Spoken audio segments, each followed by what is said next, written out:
What's going on, Shawn? I'm good. Sorry about that. What's up? Okay, so you were telling us about how they're making, Keith's making you wait quite a bit for that mandatory shot that you've had for about a year now. I'm confused by the things, the decisions that Keith is making right now, or lack thereof. I just don't understand what's taking so long. If there's still a problem health-wise with your shoulder, say that. You know what I mean? Don't keep everybody wondering and waiting. But I know Keith. That's how he rolls. Keith he wants you to be guessing. He wants you to be wondering and waiting and questioning and worrying and all that. I don't do that, man. That ain't how I operate. I'm not a worrier. I'm not someone who sits around twirling his thumbs. Y'all know me. I work nonstop. And upon working nonstop for so long and getting one fight here, 2 fights, this past year, and then one the year before that, I need to be moving forward in a way that's productive for my career. Productive for my goals and my well-being, and saying all that, now is the time for Keith to step up, say what it is, say who he wants it to be. I've tried to be understanding to the fact that you want to have a tune-up fight, but opposite side of that, this is boxing. You never know what's gonna happen, So he's put off this fight with me long enough. And I need to know what he's gonna do. Outside of that, I think we all here are in agreement that we think handedly Danny Garcia is gonna win this fight tomorrow night. Danny Garcia is the only other guy out there that I want to fight. He moved up to this weight class 3 years ago, and in my personal opinion, it's been somewhat of a delicate operation for him and his team in terms of their opponent selection, when and where they fight.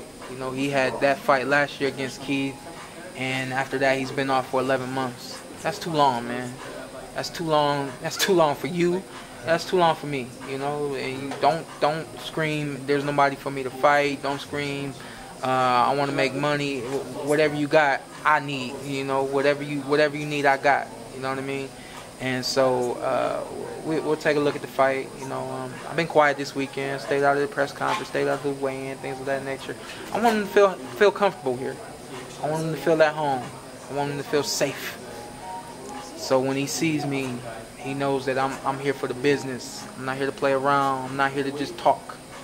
What you saw me do, Macho Man Randy Savage on Instagram, that was me having fun. That was me doing the best I could to make sure everybody knew that I wanted to fight you. That was so I could get thumbs up, get likes, get looks, so people could see it. Now I'm gonna be in your face, looking you dead in your eyes, that I want to fight you. What are you gonna do? Are you gonna? You the mandatory to fight me and Keith. Guess what? It ain't me and Keith. Now it's me and you. What you gonna do? Are you gonna approach him tomorrow? Number one is to find out what Keith got going on. Number one is to find out what his operation is gonna be. I don't expect to hear too much from him. Again, I know how he operates. It's a double-edged sword. I can't knock it because it works for him, but at the same time, he wasting everybody's time. You wasting the sport's time at this point. You know what I mean? So. Do you think it's because you said if it's an injury, say so, but do you think maybe it's a mental thing? Since winning the belts, some of the fire though. You know what? I really don't know. I hurt my hand in my last fight, and when I think it's gone, something happens, and I'm just like, yeah, I thought this was gone. But I keep moving, I keep working and trying to ignore it. It'll come up again. I'm just like, damn.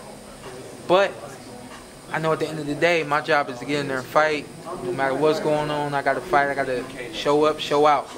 I can't let that hold me back. I can't let that hold me back from making a fight. I can't let that hold me back from getting in the ring and doing the best I can to win that fight.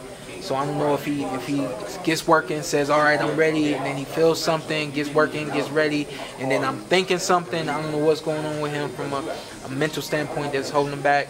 And obviously from a physical standpoint, that's the only thing I could guess. But whatever the case may be, like I said before, man, I Keith. Somebody's gonna tell you, even if you don't see this, because I hardly see the videos. Somebody's gonna tell you that Shawn Porter said you wasting his time, you wasting the sports time.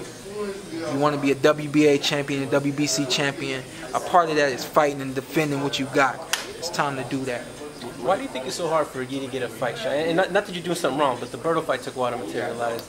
The Thurman fight took a while to materialize. It's business. What is it?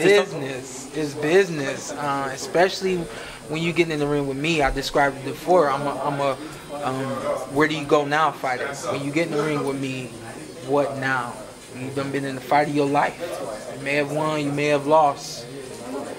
What now? You know, me and Keith, I don't know who else Keith can fight that's going to be as great a fight as him and I put on. And, you know, and not watching that fight for so long, after I watched it a couple of days ago, I was just like shaking my head like, man, like him and I both went through hell and fire. Him and I both put on a great show. And then I started shaking my head. Why haven't we done it again yet? You know what I mean? But for him, where do you go now? You know, I've had the fight of my life. Now I get in the ring with Danny Garcia. This is supposed to, you know, I'm unifying the fight, the belts. But the unification belt wouldn't really, the unification fight wouldn't really, all it was talked up to be, all it was cooked up to be, you know? So I'm in large part of that. Because after you have such a big fight with me, you try to move forward past me, but I'm in your rear view. You know, because anything you do after me is probably dumbing it down. And we being real. It's dumbing it down. Now, I watch the videos. You don't watch the videos, but every time we watch this, when they watch this video, people are gonna say, well, "What about Spence?" That's what they're all gonna say. Yeah. So what does Shawn Porter say about that? You know what? Honestly, and this is how, because I hear it enough for me to know, but I think about it like this. 3 years ago when Danny Garcia moved up, he said Shawn Porter's tailor-made for me. I heard that. I'm like, oh, I'm tailor-made. Let's make this fight. You a big fight. I'm a big guy. Let's do it. And that never happened. That was 3 years ago. Almost 3 years ago now, I fought Keith Thurman. 2 years ago now, I fought Keith Thurman. You know, that was fight of the year almost, or whatever. Those are the two guys that I've been looking at. Those are the two guys that I've made goals to fight. WBC title is a goal I made to have that belt at my house. And that's it. So when you talk about Spence, I say sorry, but 3 years ago you wasn't the guy I was looking at. 2 years ago you wasn't the guy I fought. You're not the guy that has the WBC title. So you're just not the guy I want to fight. I'm sorry, but it is what it is. If you a media guy saying, oh, he ducking him, if you just a guy out there that's seeing the media saying, oh, he ducking him, I say, hey, it wasn't my goal 3 years ago to fight Spence. It's not my goal a year ago to fight Spence. Right now, I'm not fighting Spence. Simple as that. What do you think when some of the fans are like, as great as that Thurman-Porter fight is, we want to see Spence-Thurman first? I say you gotta wait, you know, and again, you know, just like Keith Thurman is making me wait, there's other things put on hold, you know what I mean? You want to point the finger at me and say, oh, why don't you fight Spence? Why are you making him wait? I say, hey, I fought twice to fight Keith Thurman. I've done everything that I could do to fight Keith Thurman. I'm sorry that I'm still giving him life. I'm still speaking his name, even though he's not doing or saying anything to fight me. I'm doing the things that it takes to fight him and saying his name, keeping him relevant. But that's what I want. So would you fight Spence if you beat Thurman and take the titles? Would you? Right now, I got to do the biggest and be the biggest and the best. Right now, for me, that's Keith Thurman. After that with Keith Thurman, I'm looking forward to winning that fight in fantastic fashion. Whatever happens tomorrow night, to me, that's that's irrelevant. You know, if Danny Garcia fights tomorrow night and he wins and he looks great, which I expect him to do, then I'm gonna say, hey, fight me now, because Keith Thurman playing around. What you gonna do? You want the WBC? Go through me to get the WBC. That's not happening. I'm gonna go to Keith. Hey, Keith, let's make this happen. I want that WBC title. Go to the sanction. Hey, strip him. That dude been holding that title. Y'all losing money because of him, not because of me. Let's make it happen. And then after that, the next thing that's biggest and best probably is Spence. When you think about that fight in your head, I mean, it would on paper seem like a great fight. You know, two guys that come to fight. Talking to myself and Spence. Yeah. How would that fight go in the ring? I like that about Spence. I like that he is a competitor, just as much competitor and just as much fighter as I am. He He does not back down. You get him, he coming right back to get you, and that's my mindset. That's how I operate. You know what I mean? So I just really do think that it will be a great fight. I think with a fight with Errol Spence, you gotta be more picky when you are aggressive and when you counter punch and things of that nature. It's a lot more of a chest fight. A lot like my fight with Keith Thurman. You know, the patience had to be there more. Had to be a lot smarter in terms of my offense, and obviously responsible on my defense. I think that fight with Errol Spence, even though it's not the same fight as myself and Keith Thurman, is a lot the same in terms of the mental aspect of the fight. Shawn, how would you, if they would have gave you the decision for the Keith Thurman fight, obviously the leverage would have changed from him to you. What would have been different, the way you would have conducted yourself this last year, as opposed to the way he has or other fighters have? You know, I know two things happened when Keith won and was victorious against me, whatever. He's got two things going on. He has what he wants, and then he has what business wants and what his team and everything else wants. So there's no telling. I'm pretty sure that my team, we're usually on the same in the same mindset, where we probably would have rematched Keith, and that was 2016 that fight happened. So you're looking at me having, since that fight, only 2 fights since that fight. Me fighting Keith Thurman, winning that belt, I more than likely would have had upwards to 4 or plus fights. So in you as a fighter, do you listen to the fans, Shawn, or you kind of have to go with what's best for you at that point, or do you kind of try to find a middle ground? You know, I'm gonna be honest with you, man. Usually the only time I listen to the fans is when I'm in the ring. And you know, obviously, things like this going on, you can't help but hear the mostly positive for me, and some of the negative or whatever. So I see it, I hear it. But it's just how I am. Social media, I don't have it on my phone, so I'm just not on it, the way some people are. But I know what they want. I know what they want to see. Hell yeah. What do you think Terrence Crawford is going to bring to the table at 147? What do you think he'll be able to do? He's going to be dynamite, just like he was at 40 and at 35. He's going to be dynamite. He's a guy that has always been destined for greatness in the sport of boxing. And big shout out to him, man. He playing in that NBA All-Star celebrity game tonight. I play ball with him a couple times. That boy can shoot lights out when he wants to. So. Does he shoot right-handed or left-handed? I don't remember. I think he shoots right-handed, but I don't remember. Yeah. You played with the Charlos too, right? Yeah, played with all those guys. Yeah. I spoke to Paulie today, and I asked him about Crawford. He thinks the size is going to be a little issue for him, especially at the beginning. Do you see that, or do you think the skill is going to overcome that? I think the skill is going to overcome that.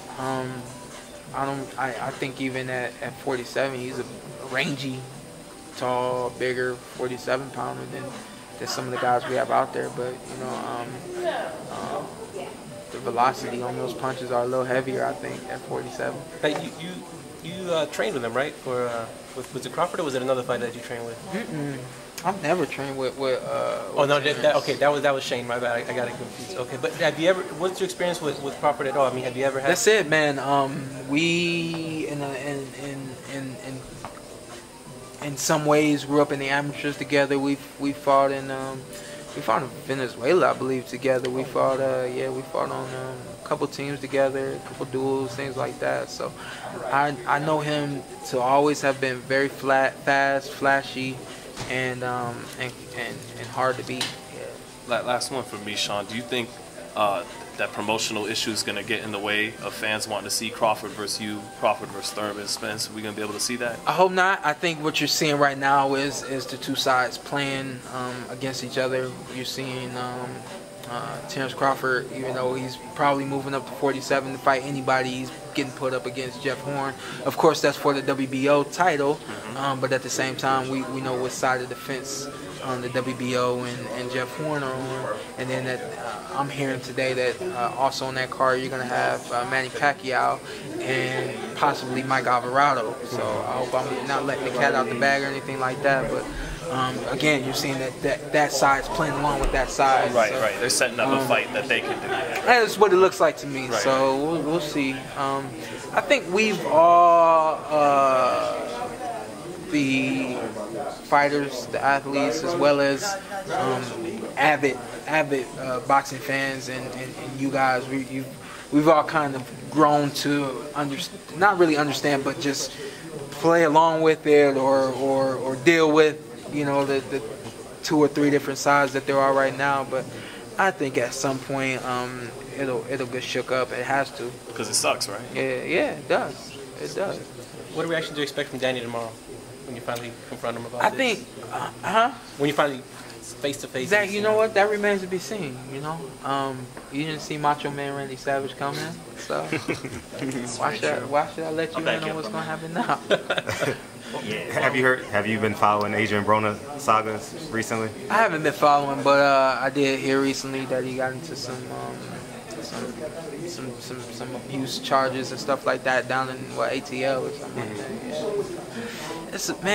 Yeah. It's part of who he is, you know. Some of us are part of our environment and our upbringing. Some of us are a product of that and just kind of grow out of it or figure out the right ways to go. He is and has always been a product of his environment, and unfortunately it hasn't been a good environment. We've seen the worst of it because he's on such a stool that, you know, it all gets seen, you know. So You've gone 12 rounds with him. What's his talent level like versus the elite 147-pound guys like a you, like a Keith Thurman, like a Devin Alexander at the time when you fought him for the IBF? I would say at his best, he is Devin Alexander-esque. In terms of speed, quickness, counter-punching ability, movement. That's at his best. I think you guys, he says it enough for you guys to hear it but not believe it, but he always says you haven't seen the best of, you know, you haven't seen my best. The next fight you'll see my best. Unfortunately, we never see his best, but I understand what he's saying. He knows that he has something to offer, and he just can't get it together and keep it together enough to actually show you in the ring. But talent-wise, the dude he's at the top in terms of talent, raw athletic ability, raw talent. You know, taking out, you know, the mental aspect of competing and boxing. You just talk about raw athleticism and talent. He's got a lot of it. What do you think about his fight against Omar Figueroa? I think he's in trouble. I think he's in trouble, and that's not to say that Omar is a really great dynamic fighter or anything like that, but Omar is big. He's a big fighter. He's a big guy, and they're fighting at 47, right? Mm-hmm. They're fighting at 47. He's gonna be big. 40. They're fighting at 40. It is 40. Oh, okay. He's gonna be big. He's gonna come back to the ring big, just as big as Adrian Broner. I think it's gonna be a tough fight for Adrian. Speaking of this, we're still on Adrian Broner. What was the game plan to fight an Adrian Broner? Who, me? Yes. What was your game plan? Our game plan to fight when we fought Adrian, we knew I would be just as fast, just as quick, obviously more powerful and more aggressive. So what we wanted to do was kind of, you know, I don't really want to say because I don't after all that, I don't want to say because I don't want to, you know, I don't want people to understand that this is we think more than you think we think. Remember your dad told me the game. Yeah, I mean, a lot of the aggression that you see is becoming more calculated than it has been in the past. But along with that, a lot of the moves that we're going to make, a lot of things that we're going to do are going to be calculated, and they're going to be we're going to start making the right moves at the right times. You know, not to say that I haven't, but you know, I just don't want to tell you my game plan and to be completely opposite of what you thought the game plan was, and then you scratching your head like, oh, they thinking, because we've always thought, you know. Shawn, what do you think about Canelo versus Triple G, the rematch? I think it's gonna be great. I'm actually considering putting money on it because I think that's a fight that can go either way. It's just about picking the right fighter. Here's what I can say about that fight, man. Triple G got hit by, it felt like to me, every jab that Canelo threw. We're coming into the ring, we thought that it would be opposite, or at least I did. I thought that Triple G would have a good, fast, snapping, hard jab that would catch Canelo by surprise and kind of not really put Canelo on his heels, but, you know, make him do some different things in the ring. I don't think either guy really had their way in the ring. But I think in a rematch, Canelo comes back and he wins. So you put your money on Canelo to win? Right now. How good is Canelo? Hey, how funny was that though, man? We, the team, myself, Larry Wade, and my dad.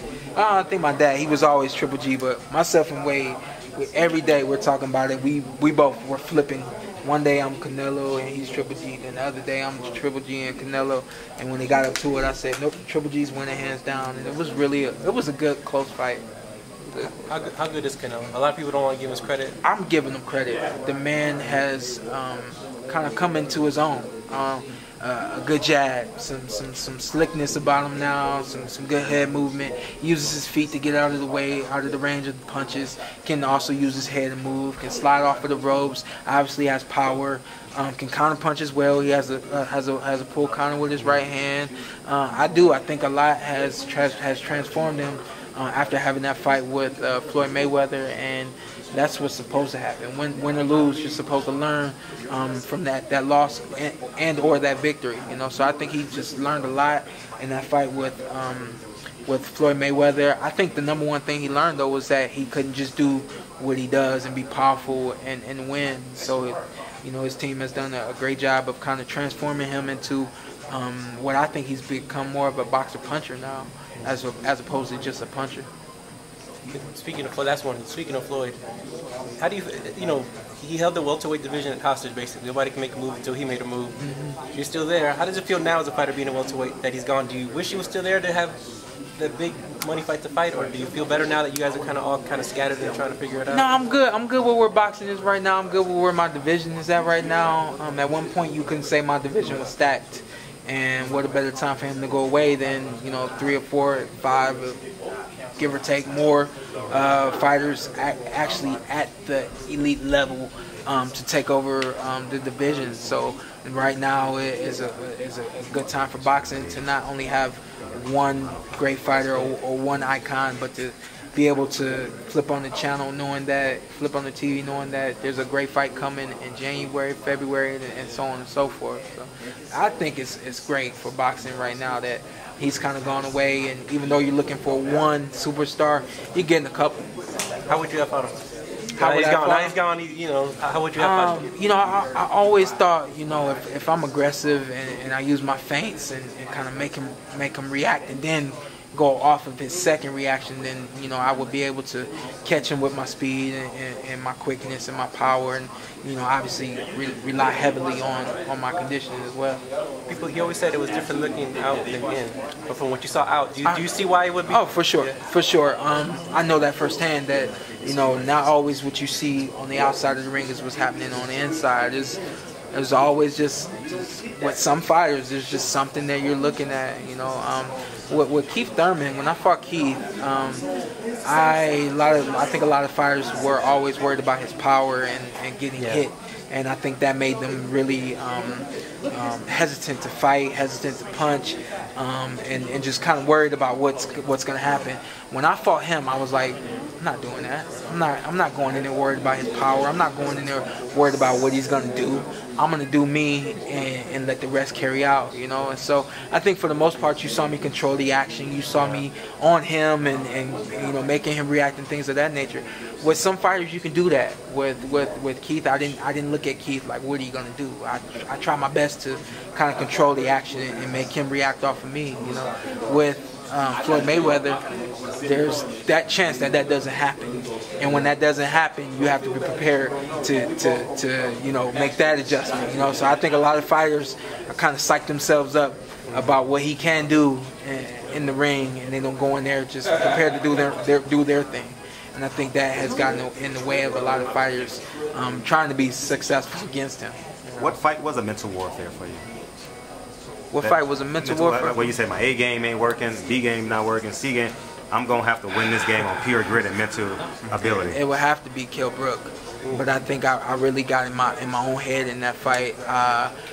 It was, for me, just bad timing. Coming off of the fight with Paulie Malignaggi, getting him out of there in 5 rounds, feeling like Superman, feeling like You know, the way I had made weight for that fight and the way I had carried my power into the ring that fight, I was doing the same thing getting ready for Kell Brook, and I just got to the point where I was like, I'm on weight, everything's great. I'm going to hit him, knock him out too. And I think every round for 12 rounds, by the blessing of God, I was able to keep it up. But for 12 rounds, I thought this is going to be the round.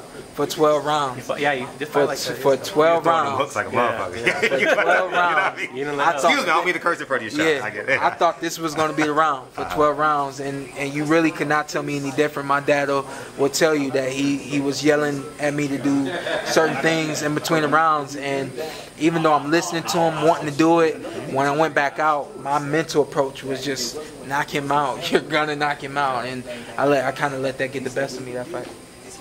Since you mentioned Kell Brook, he's moved up to 54. Do you think he can regain who he was at 47, or do you think he's damaged good? I'm curious. With some guys, you can see it coming. With some guys, you don't see it coming.